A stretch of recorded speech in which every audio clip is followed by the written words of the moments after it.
नमस्कार दोस्तों, स्वागत है आपका हमारे चैनल की एक और नई वीडियो में।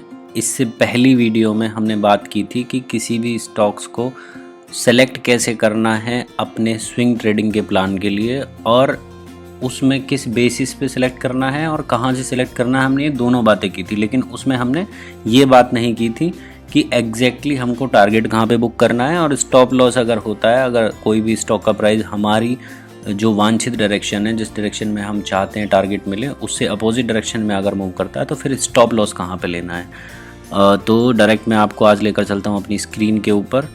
और इससे पहले इस वीडियो में हम बात करेंगे स्टॉप लॉस और टारगेट की, लेकिन उससे पहले लास्ट वीडियो में जो हमने बात की थी, अगर आपने वो नहीं देखी है तो प्लीज़ उसको देख के आएँ ताकि ये वीडियो आपको प्रॉपर अच्छे से समझ में आए। बट एक बार शॉर्ट में हम उसको रिमाइंड कर लेते हैं। तो ये निफ्टी 50 का खुला हुआ है। मैं कोई और स्टॉक एक बार ओपन कर लेता हूँ, एक सेकंड दीजिए। हम कोलगेट का ओपन कर लेते हैं। कोलगेट करते हैं ना हम रोज़ सुबह शाम, इसलिए कोलगेट का ही ओपन कर लेते हैं ग्राफ। तो ये मैंने ट्रेडिंग व्यू के प्लेटफॉर्म पर कोलपाल्मोलिव का खोल लिया है चार्ट, और ये लगी है हमारी 50 मूविंग एवरेज की जो लाइन है, ये वाली, ये ब्लू कलर की लाइन जो आपको विजिबल है। लास्ट वीडियो में हमने बात करी थी कि हम मूविंग एवरेज एक इंडिकेटर सेक्शन में जा कर के लगाएंगे, उसकी वैल्यू 50 करेंगे। तो इसी के बेसिस पे हमको स्टॉक्स को सेलेक्ट करना था, निफ्टी 50, निफ्टी 100, निफ्टी 200 में से। वो कहाँ से करते हैं वो जानने के लिए आप हमारी लास्ट वीडियो देख लेना। प्लेलिस्ट की जो बेसिक प्लेलिस्ट की शायद चौथी वीडियो है वो, वहाँ पर आपको मिल जाएगी। चलिए बात करते हैं। तो हमने दोस्तों बात की थी कि स्टॉक को सेलेक्ट कैसे करना है। थोड़ा सा रिमाइंड करा देता हूँ कि सबसे पहले हम टाइम फ्रेम में जाएंगे। टाइम फ्रेम में वीकली को सिलेक्ट करेंगे। जैसे यहाँ पर अभी 1 डे हुआ पड़ा है, मेरे कर्सर में आपको विजिबल होगा।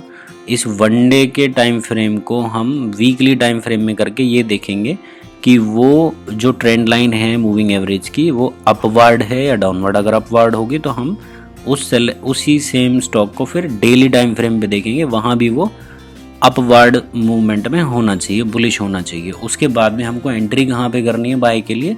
जैसे ये स्टॉक मान लो वीकली भी बुलिश है और अब डेली पे हम देख रहे हैं तो ये यहाँ पे भी बुलिश है। तो जब भी ये ट्रेंड लाइन के पास में आएगा, जैसे यहाँ पे मैं एक एग्जांपल के थ्रू आपको समझाता हूँ। यहाँ पे ये हमको दिखाई दे रहा है कि ये ऊपर जाती हुई लाइन है, तो ये यहाँ से नीचे आया, ट्रेंड लाइन के पास में आया, रेड कैंडल बनाई। अब इसके पास आने के बाद में हमको चाहिए एक अपवर्ड मूवमेंट, मतलब अपटिक। इस कैंडल को अगर आप देखेंगे तो ये एक अपटिक है, मतलब नीचे आया, ट्रेंड लाइन से सपोर्ट लिया, उसके पास आके मूविंग एवरेज से सपोर्ट लिया, अपटिक बनाया। अपटिक बनाने के बाद में जैसे ही उसका हाई ब्रेक होगा, मतलब कि इसका हाई, यहाँ देखिए मेरा कर्सर, जिस भी कैंडल पे मैं होता हूँ उसी कैंडल का ओपन, हाई, लो, क्लोज, ये यहाँ पे दिखाता है ऊपर देखिए। तो अब यहाँ पे जब मैं कैंडल पे जाता हूँ नीचे, ये नीचे आया, अपटिक बनाया, ग्रीन कैंडल बनाई। ग्रीन कैंडल का हाई जब ब्रेक होगा, जैसे इस वाली का ऊपर देखिए आपको फील होगा 1539। मैं एक बार ड्रॉ कर देता हूँ, आप शायद देख ना पा रहे हो इसको, मैं बता देता हूँ। ये यहाँ पर जो वैल्यूज़ आ रही हैं, ये वाली, ये जिस भी कैंडल पे मैं जाऊँगा उसी कैंडल का ओपन, हाई, लो मुझे दिखाती रहती हैं। तो आपको भी यहीं से देखना है। अब हम बात करेंगे एंट्री कैसे लेनी है, जो लास्ट वीडियो का हमारा डिस्कशन था। तो ये जब भी ट्रेंड लाइन के पास में आएगा, ये वाली ट्रेंड लाइन जो मूविंग एवरेज 50 हमने लगाई है, इसका हाई जैसे ही ब्रेक होगा, अब इसका हाई कितना है ऊपर देखिए 1539.75। अब नेक्स्ट डे हम वेट करेंगे, जैसे ही इसका हाई ब्रेक होगा, ये देखिए हाई ब्रेक हो गया, तो हमारी एंट्री यहाँ पे हो गई। अब एंट्री हो गई, ये हमने बात की थी लास्ट वीडियो में। ये है कॉल या मतलब बाय की एंट्री के लिए। शॉर्ट की एंट्री के लिए अगर हम बात करें तो इसका अपोजिट, कि ट्रेंड लाइन नीचे गिरती हुई होनी चाहिए और जो प्राइस है वो उसके नीचे ही मूव करना चाहिए, और जैसे ही वो इसके पास आके डाउन टिक बनाएगा और उसका लो क्रॉस होगा तो हम एंट्री करेंगे। उम्मीद करता हूँ ये लास्ट वीडियो में आप देख के समझ जाएंगे, बस थोड़ा सा रिमाइंड करा दिया। अब हम बात करते हैं अपने करंट टॉपिक की, जिसमें हम बात करेंगे टारगेट और स्टॉप लॉस की। तो अब ये जो 2 कैंडल हैं, इन्हीं से हमको पता लगेगा कि हमारा टारगेट और हमारा स्टॉप लॉस कितना हो सकता है। ये कोलगेट का 1 डे का चार्ट मैंने ओपन किया हुआ है, ये ऊपर जाती हुई है, मान लो वीकली टाइम फ्रेम में भी ये ऊपर जाती हुई है, तो ये स्टॉक हमारे पोर्टफोलियो में स्विंग ट्रेडिंग के लिए आ गया। अब हम इसमें टारगेट और स्टॉप लॉस कहाँ रखेंगे वो बताता हूँ। ये आया। अब ये जो दो कैंडल हैं, एक ये रेड वाली कैंडल और जो हमारी करंट कैंडल है जिसके बेसिस पे हम डिसीजन ले रहे हैं, अपटिक कैंडल है, बाय के लिए मैं बता रहा हूँ आपको।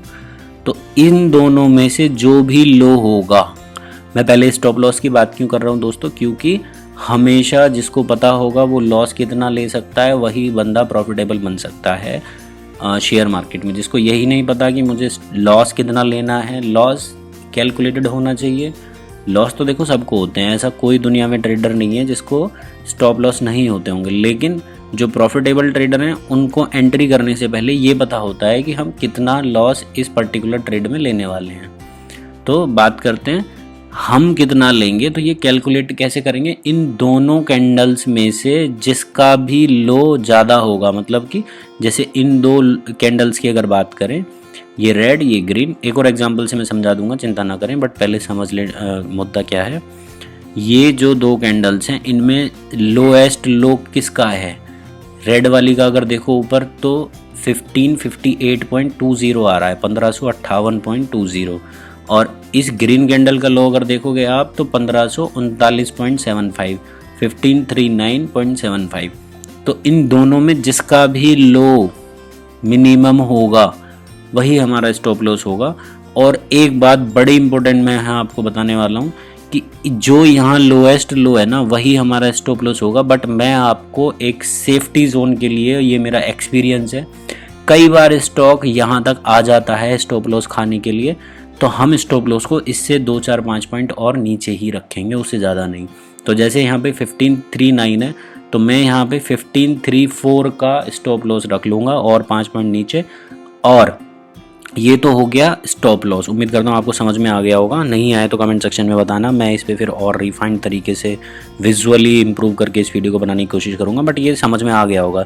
लोएस्ट लो को हमको रखना है स्टॉप लॉस। स्टॉप लॉस बहुत इंपॉर्टेंट चीज़ है, इसकी हमेशा रिस्पेक्ट करनी है। लोएस्ट लो में भी आप स्टॉप लॉस में और 5 पॉइंट कम कर दीजिए ताकि स्टॉप लॉस ना हो। बहुत बार मैंने एक्सपीरियंस किया है ऐसा कि स्टॉक का जो प्राइस है वो यहाँ तक आ जाता है स्टॉप लॉस खाने के लिए और उसके बाद में बहुत बड़ी अपवर्ड मूवमेंट दे देता है। तो क्या करेंगे, 15 इन दोनों में से जो लोएस्ट है उसमें से और 5 पॉइंट कम करके अपना एसएल रख लेंगे और सिस्टम में डाल देंगे। एंट्री करने के बाद में, एंट्री कहाँ करनी है वो आपको पता है। जैसे ही ये स्टॉक इसके पास में आएगा और फिर यहाँ से सपोर्ट लेके अपटिक बनाएगा और उस अपटिक का हाई जैसी ब्रेक होगा तो हमारी एंट्री हो जाएगी। तो मान लो हमारी एंट्री इसके हाई पे है, हमने 1539 क्रॉस होते ही एंट्री नहीं ली तो 1544 पे ली। अब 1544 से हमारा जो स्टॉप लॉस है वो कहाँ पे है, 1534। तो मतलब हमारा 10 पॉइंट का एसएल हो गया। अब बात हमने स्टॉप लॉस की पहले क्यों की, क्योंकि स्टॉप लॉस जब हमें पता होगा तभी हम टारगेट को आगे कैलकुलेट कर सकते हैं, वो मैं आपको बताता हूँ कैसे। तो 10 पॉइंट का हमारा हो गया स्टॉप लॉस 1544 से 1534। इस कैंडल के हाई से इस कैंडल के लो में और 5 पॉइंट कम करके ये हो गया 10 पॉइंट्स का हमारा स्टॉप लॉस। इस पर्टिकुलर स्टॉक के हिसाब से बता रहा हूँ, बाकी में आप कैलकुलेट करना, कॉन्सेप्ट को समझ लीजिए। एक बार कॉन्सेप्ट समझ में आ गया तो फिर अलग ही बात है। तो अब हम टारगेट क्या रखेंगे, तो जितना हम लॉस ले रहे हैं कम से कम उसका 1.5 टाइम्स हमको टारगेट रखना है। क्यों, क्योंकि अगर मान लो 10 ट्रेड आप करते हो और उस 10 ट्रेड में से आपके 5 स्टॉप लॉस हो जाते हैं, वैसे ऐसा होगा नहीं, जब आप इसको पेपर ट्रेड करेंगे 100-200 कम से कम स्टॉक्स को आपको पहले पेपर ट्रेड करना है, उसके बाद ही लाइव ट्रेड करना है। जब आपको कॉन्फिडेंस आ जाए इस सिस्टम के ऊपर तभी आपको ट्रेड करना है। लेकिन मैं आपको कॉन्सेप्ट बताता हूँ। कॉन्सेप्ट क्या है कि जितना आप मान लो आपने 10 ट्रेड किए एक ही सिस्टम के बेस पे, उस 10 में से आपके 5 लॉस में हो गए, मान लो 6 भी लॉस में हो गए, तो 6 में आपको लॉस कितना हुआ, मान लीजिए 10 रुपये का ही था तो 10 में से 1 रुपये का आपको लॉस हो गया। अब 1 × 6 में आपको लॉस हुआ है तो 6 रुपये आपका लॉस हो गया। अब मान लो 4 में आपका टारगेट हो गया। अब वो 4 में जो आपका टारगेट हुआ है 1.5 टाइम्स आपने लिया है, वो मतलब 1.5 रुपये का लिया है, तो 1.5 × में 4, 1.5 × में 4, वो कितना हुआ 6, तब भी आप लॉस में नहीं रहेंगे। तो इसलिए टारगेट स्टॉप लॉस से कम 1.5 टाइम्स होना चाहिए जब आप स्टार्ट कर रहे हैं इनिशियल स्टेज पे। बाद में आप उसको जैसे जैसे आपको इस सेटअप पे कॉन्फिडेंस हो जाएगा, इस कॉन्सेप्ट को आपको अच्छे से लर्निंग आ जाएगी, जितनी भी इसमें आपको प्रॉब्लम्स आएँ वो सारी निकल जाएंगी। उसके बाद में आपको 2 टाइम्स अपना स्टॉप लॉस का टारगेट रखना है।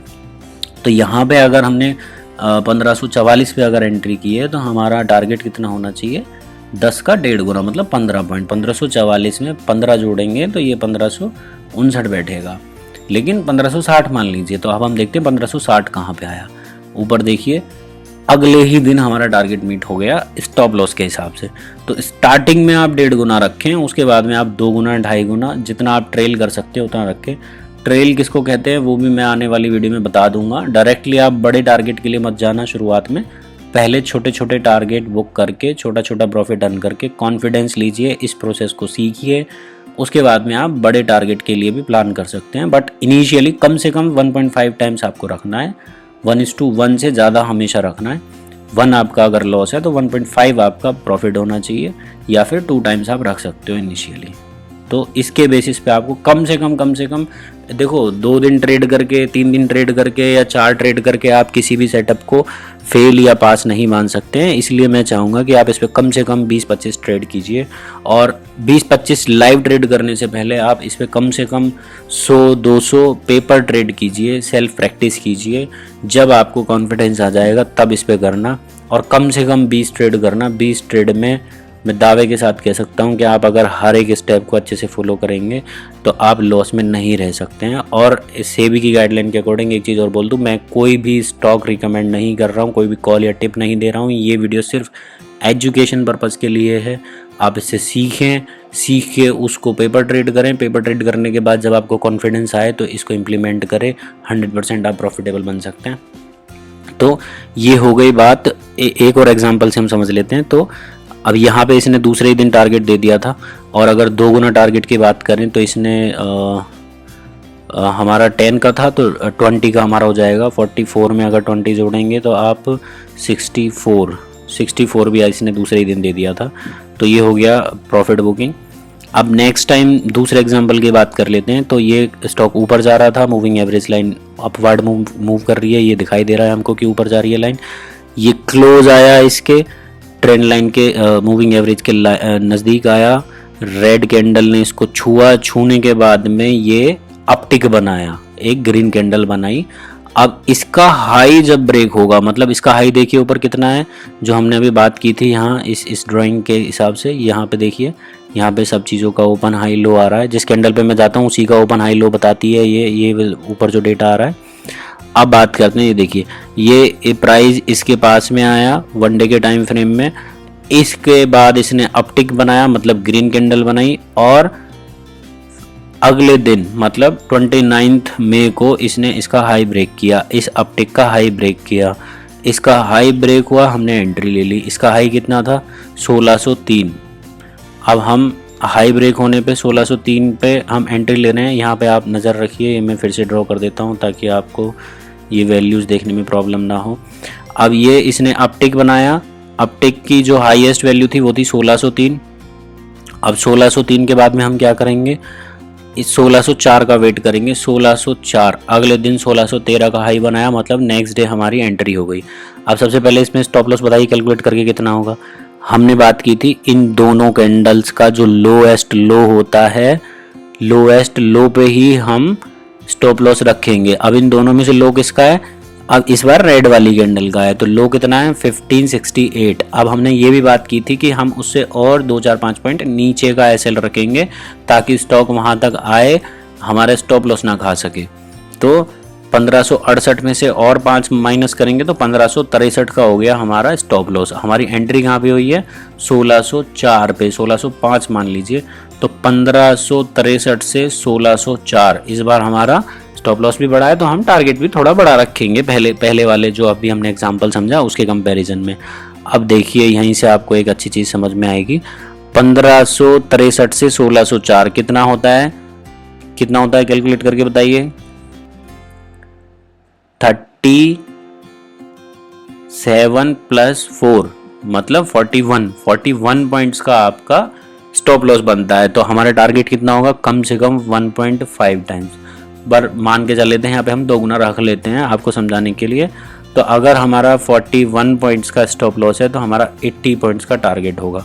तो हमने यहाँ पे एंट्री ली 29 मई को। उसके बाद में ये देखिए, अब कोई बोलेगा जी यहाँ पे हमारा स्टॉप लॉस हो गया क्योंकि ये कैंडल तो बहुत नीचे तक आई। ये देख लीजिए, ये इसका लो 1569 है। हमारे एंट्री प्राइस, हमारा जो स्टॉप लॉस है वो 1563 है, लेकिन इस कैंडल का लो जो 31 मई को बनी है, इसका लो 1569 है। मतलब स्टॉप लॉस नहीं हुआ, लेकिन ये उसके पास ज़रूर आया था। उसके बाद में हमें टारगेट कितना रखना है, 80 पॉइंट का। 1604 प्लस 80 तो ये कितना हुआ, 1684, 1684। अब हम देखते हैं 1684 कहाँ पे मीट हुआ। ये देखिए, ये टारगेट के 1.5 तो यहीं पे आ गया 13 जून को, 13 दिन के अंदर।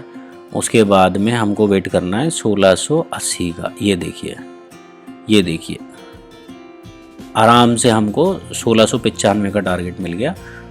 2 टाइम्स जब हमने स्टॉप लॉस का रखा है, और जिसमें कि ये जो हमारा स्टॉप लॉस है ये 41 पॉइंट्स का था, तो 80 पॉइंट्स का टारगेट हमको यहाँ पे मिल गया। उम्मीद करता हूँ कि स्टॉप लॉस और टारगेट कैसे रखने हैं वो आपको अच्छे से समझ में आ गया होगा। अब ये हमने बात की है जो हम बाय कर रहे हैं स्टॉक को। शॉर्ट के लिए भी इसी स्टॉक में मैं आपको पीछे जाके कहीं देखता हूँ कि स्टॉप लॉस का कहीं मिल रहा है, शॉर्ट के लिए कोई पक्का एग्जांपल होगा, इसके लिए भी हम बात कर रहे थे। हाँ, यहाँ पे समझ लेते हैं। तो मान लो कि ये स्टॉक अब हम शॉर्ट के लिए देख रहे हैं और ये वीकली में भी गिरता हुआ है। तो यहाँ पे हमको शॉर्ट में क्या चाहिए था, हमने लास्ट वीडियो में बात करी थी कि नीचे गिरती हुई होनी चाहिए, ये डाउनवर्ड मूवमेंट होना चाहिए इसका, और उसके बाद में ये ट्रेंड लाइन के पास में आके एक रेजिस्टेंस ले, उसके बाद में दोबारा से रेड कैंडल बनाए। तो मान लो ये गिरता हुआ है, ये ऊपर आया, ऊपर आके इसने रेड लाइन बनाई, रेड कैंडल बनाई। उसका लो जैसे ही ब्रेक होगा तो हमारी स्टॉक को सेल करने में, जो शॉर्ट करते हैं, बहुत सारे लोग बाय करते हैं स्टॉक को, बहुत सारे लोग शॉर्ट करते हैं। अगर आपको बाय और शॉर्ट में डिफरेंस नहीं पता है तो ये भी हमारी बेसिक्स की वीडियो में आपको मिल जाएगा, और 3 पार्ट में हमने 3-4 पार्ट में बनाया है, उसमें जाके देख सकते हैं। बट यहाँ पे मैं बता देता हूँ। तो जैसे ये गिरती हुई मूविंग एवरेज की लाइन है, और जैसे इस गिरती हुई लाइन में जब ये इसके ऊपर आके रेजिस्टेंस लेगा, रेजिस्टेंस लेके वापस नीचे गिरेगा, रेड कैंडल बनाएगा, डाउन टिक बनाएगा। हमको क्या चाहिए, डाउन टिक चाहिए। ऊपर जाए, रेजिस्टेंस ले, उसके बाद डाउन टिक, डाउन टिक का जब लो ब्रेक होगा तो हमारी एंट्री होगी। तो इसका लो कितना है, इसका लो है 1573। अब 1573 जैसे ही ब्रेक होगा सॉरी, तो उस पे हमारी एंट्री होगी। तो यहाँ पे 1573 ब्रेक नहीं हुआ, हमारा ब्रेक हुआ नेक्स्ट डे। हमें सिर्फ 2 ही दिन का वेट करना है। 2 से ज़्यादा अगर हो जाए तो फिर हम नए सेटअप पे बात करेंगे। तो फर्स्ट डे हमको वो नहीं मिला, लो नहीं मिला, तो हम नेक्स्ट डे का और वेट करेंगे। यहाँ पे हमको 1573 मतलब 1572 पे हमारा एंट्री होगी। 1572 पे एंट्री हुई, हमारी एंट्री हुई 23 दिसंबर को। अब 23 दिसंबर हम टारगेट कैसे लेंगे, हम पहले देखेंगे कि हम लॉस कितना ले रहे हैं इस पे। तो हमने देखा कि जो लास्ट की 2 कैंडल्स हैं, एक हमारी जिस पे हम एंट्री ले रहे हैं वो, और एक उससे पहले की कैंडल, इनका जो लोएस्ट लो, अब यहाँ पे हाईएस्ट हाई आएगा क्योंकि यहाँ पे हम शॉर्ट कर रहे हैं। तो इनका हाईएस्ट हाई क्या होगा, इनका हाईएस्ट हाई ये देखिए, इस रेड कैंडल का हाई कितना है, 1610। हमारी एंट्री कितने पे हो रही है, 1572 पे। अब 72 से 1610 का हम जो डिफरेंस है वो कैलकुलेट कर लेंगे। 72 से 1610 मतलब 28 और 10, ये हो गए 38 पॉइंट्स। 40 मान लीजिए क्योंकि हम 5 पॉइंट और ऊपर का स्टॉप लॉस रखेंगे। तो 40 के कंपैरिजन में हमको 80 का टारगेट चाहिए। अगर हम 1:2 का रखते हैं स्टॉप लॉस और टारगेट का रेशियो, तो हमको यहाँ पे एंट्री मिली। एंट्री कितने पे मिली, मान लो 1572 पे, 1570 मान लेते हैं। हमको चाहिए अब 80 पॉइंट का टारगेट। 1570 माइनस 80 कितना आना चाहिए, ये आना चाहिए 1490। अब 1490 देख लेते हैं किसका लो है। ये देखिए, ये आपका, ये आ गया आपका, ये आ गया आपका 11 जनवरी को। 1:2 का टारगेट आपका इजीली मीट हो गया और 11 जनवरी को ये टारगेट आपको दे दिया। उम्मीद करता हूँ जैसे हम बाय के लिए कर रहे हैं वैसे ही हम शॉर्ट के लिए भी कर रहे हैं। बस ये जहाँ हमारा, वहाँ पे हम अप टिक पे एंट्री लेते हैं, यहाँ पे हम डाउन टिक पे एंट्री लेंगे। डाउन टिक का जब लो ब्रेक होगा वहाँ पे हम अप टिक का हाई ब्रेक होता है तो एंट्री लेते हैं, यहाँ पे डाउन टिक का लो ब्रेक होगा तो एंट्री लेंगे। वहाँ पे जो स्टॉप लॉस है हम लास्ट की 2 कैंडल्स का जो लोएस्ट लो होता है वो रखते थे, यहाँ पे हम लास्ट की 2 कैंडल्स का जो हाईएस्ट हाई होता है उसमें 2-4-5 पॉइंट और प्लस कर लेते हैं, वो हम स्टॉप लॉस रखते हैं। टारगेट इनिशियली 1:1.5 के रखने हैं।